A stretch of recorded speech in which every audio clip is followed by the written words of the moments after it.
আসসালামু আলাইকুম। Hello guys, আশা করি সবাই ভালো আছেন। আজকে এমন একটি খামারের সাথে আপনাদের পরিচয় করে দেব।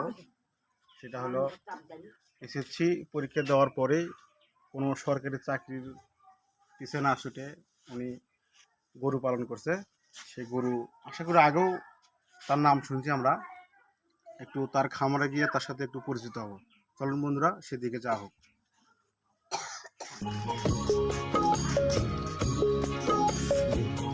আসসালামু আলাইকুম।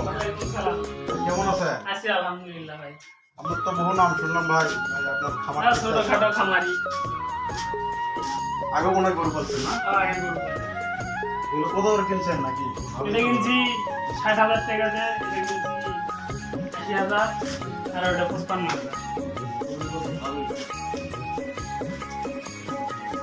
ওইগুলো কি খাওয়ান ভাই আপনি?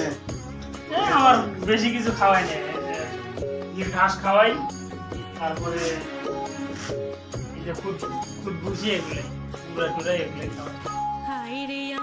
ওগুলো আগেও গরু পালছেন না? হ্যাঁ। আপনার নাম তো সেই যুগে দেখলাম।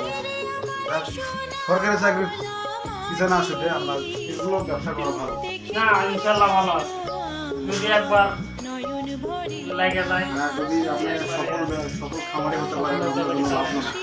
এগুলো অনেক ভালো। এগুলো পুরো করি না ভাই? হ্যাঁ, দেখবেন পুরো। এগুলো কোন হাট থেকে কিনছিলেন? রানীগঞ্জ হাট থেকে না আছে, আর একটা ভরত থেকে আছে।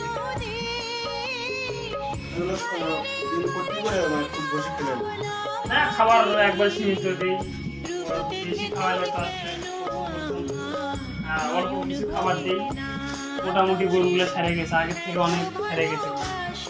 এর থেকে তো নিচ্ছিল, বাদামের টাইপের নিচ্ছিল। এই গরুটা এখন মোটামুটি অনেক হয়েছে। এখন আশা করি এখন এগুলো কত হলে বেচবেন? তা আশা করি ৯০,০০০ তো ইনশাল্লাহ। ঠিক আছে, আপনার নাম অনেক শুনছি ভাই। আশা করি আপনি দোয়া করবেন। ইনশাআল্লাহ। দোয়া করবেন। আসসালামু আলাইকুম।